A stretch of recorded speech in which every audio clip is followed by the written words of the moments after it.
welcome to today's video. Today we are going to be talking about the differences between baby ball pythons and adult ball pythons. This is important, especially if you are new to keeping snakes and you're trying to decide what is a good fit for you, because there are some differences and things to pay attention to when deciding which would be a better fit for you. So obviously the size is the main difference between a baby ball python and an adult. So the babies are typically around 10 to 16 inches, which is very, very tiny. They tend to go in little balls and they are like so small, like just the teeniest little things. But then as adults, they can range from 3 to 5 feet. The females are typically much larger than the males. So that's another thing to keep in mind. If you want a ball python on the smaller side, it would be good to go with a male. If you're good with having a little bit of a larger one, then a female would be a good option. The next thing we're going to talk about is temperament, because I feel like a lot of people just aren't aware of it. But any type of baby snake is going to be more vulnerable, and a snake that is more vulnerable and doesn't have trust built with people can end up being more nippy, rather than an adult that's more stable and has its own personality and is most likely a little bit more comfortable with people. So that's one thing that people aren't aware, because they're like, oh, it's a baby, I can tame it over time and it'll just get used to me. And that is good and true, but the thing is, a lot of the times they're just very defensive as babies, and people don't really pick up on that. They think that it's like starting with like a fresh slate and they can make the snake into what they want it to be. But the babies will most likely be a little bit more defensive.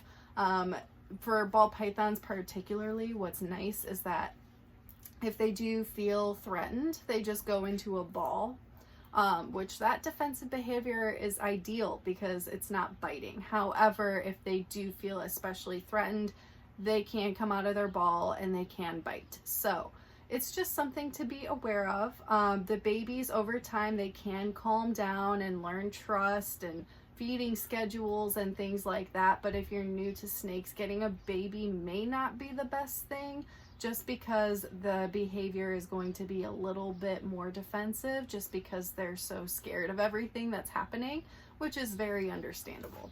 So if you're trying to pick a ball python based off of temperament, and you really want one that's docile and trusting of people, it might be a better route to get one that is older and has been around people more often and has a little bit more trust in people. That way it's a little bit less defensive, because the babies are always just going to be pretty defensive. Of course, each one has its own personality as well, and it can change over time with working with a snake. But sometimes some of them are just spicy noodles, and they're typically just going to stay that way no matter how much you work with them. So you have to keep that in mind as well, because a lot of people think that they can start with a fresh slate and they can get a baby and they can make it what they want to be, and that doesn't always work out. So it's important to keep in mind that it may not go that way, and then you're still going to have the commitment of keeping this snake. Next thing is feeding.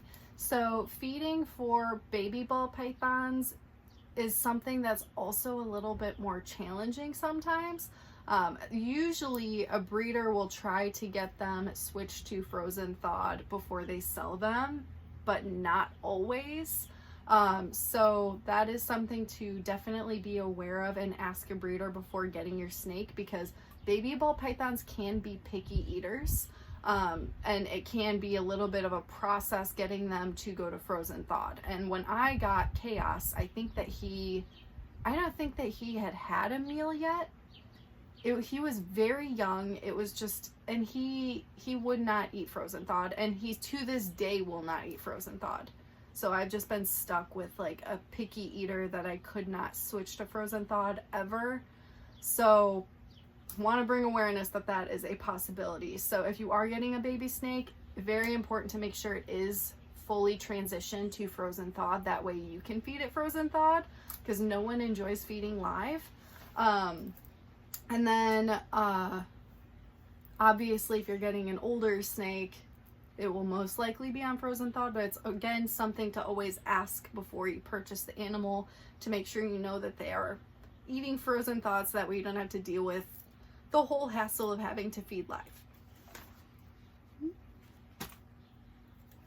The other thing that's different between the babies and adults is how much you're going to be feeding them. So the one thing that does stay the same is the size of the rodent that you're feeding your snake should be as thick in girth as the thickest part of your snake. So as your snake grows, you will obviously have to increase the size of the rodent. The one thing that's different though is the frequency. So the babies typically need to eat one time a week. You pick one specific day a week and you feed that snake every single week. For adults, you can slow down. You can do every 2 weeks is what I do with mine. I have heard of some people kind of doing what they do with boas, where they'll feed like one large meal once a month. That could work too. You just want to make sure that your snake has a healthy weight. But yeah, I typically recommend one time a week for babies. And babies also, I don't think I mentioned this, babies would be from like hatching till 1 year. And then adults will be like 1 year and on. So once you have over a year-old snake, you can't slow down on the feedings. Go from one time a week to every other week. That way you're only doing it 2 times a month as opposed to 4 for a baby. The next thing is care. The thing with care is that it is exactly the same for babies as it is for adults. They need the same exact temperature requirements, humidity, the same amount of hides, things to climb on. All of those things should be exactly the same. One thing that I do recommend though for baby ball pythons in particular is to have especially smaller hides for them, because it helps make them feel more secure in their enclosure. Even as you get, like, as your snake grows, you can get larger hides, but you do want to get them tighter fitting hides for their bodies, because that is typically what they prefer, and that's what makes them feel safe in their environment. So depending on the size of your snake, you should pay attention to the hides that you're buying. Make sure that you're not getting them too big or too small, just something that they can perfectly fit in and feel like they're in an enclosed space that makes them feel safe. And the last thing we're going to talk about is the enclosure size. So that is another thing that is kind of touchy, because a lot of people think, oh, ball pythons do great in racking systems. And on my channel, that is not something I recommend, especially for ball pythons. Ball pythons are now actually known to be semi-arboreal. They love to climb. They are active snakes if given the opportunity and the space, and that is what I recommend. So a lot of people will say, oh, the babies absolutely need to be in a tiny enclosure, and I don't agree with that. I think that you can upgrade your snake into its full adult enclosure right off the bat.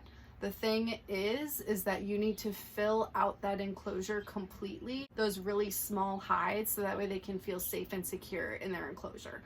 Also, if you have a baby, I would recommend like adding just multiple hides throughout the entire setup. If it's a big setup, you really want to offer them so many different hiding places and foliage and things to climb on, just things for them to hide and feel safe if it is a larger enclosure, because that will make all the difference. And then your snake can just grow into it over time. You won't have to drop more money on multiple enclosures as your snake is growing. They can grow into it. The thing to pay attention to is the size of your hides and how much you're filling out that enclosure, because if you put a really small reptile in a really large empty enclosure, they will feel exposed, and that's what's going to cause the stress. It's not the fact that it's a large enclosure, it's that it's an empty enclosure. So you really want to fill it out. When obviously you're getting a larger enclosure, it can be harder to fill out. You're gonna have to drop a lot more money on plants and everything to fill it out, but that's what makes all the difference, and that's what's gonna make your animal feel safe within that setup. Yeah, those are the differences between baby ball pythons and adults. I hope that this was helpful. If you guys have any questions, go ahead and leave it in the comment section, and I will see you guys in the next one.